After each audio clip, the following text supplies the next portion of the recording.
कुंभ राशीचं चिन्ह काय आहे की पाण्याने भरलेला घडा खांद्यावर घेऊन जाणारा पुरुष. आणि ही 11वी रास आहे, म्हणजे ती पुरुष रास आहे.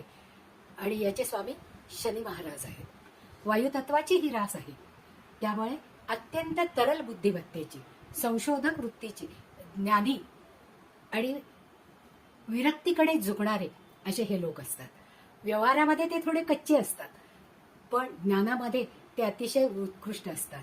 त्यांना ऐहिक सुखामध्ये जास्तीत जास्त आनंद नसतो, तर चिंतनामध्ये, मननामध्ये आणि संशोधनामध्ये जास्तीत जास्त आनंद असतो.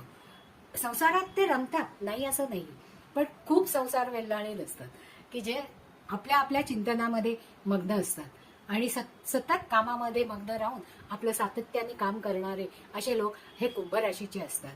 विद्वान असल्यामुळे जास्तीत जास्त अभ्यास करून त्याचा समाजाला कसा उपयोग होईल हे दाखवून देणारे असतात.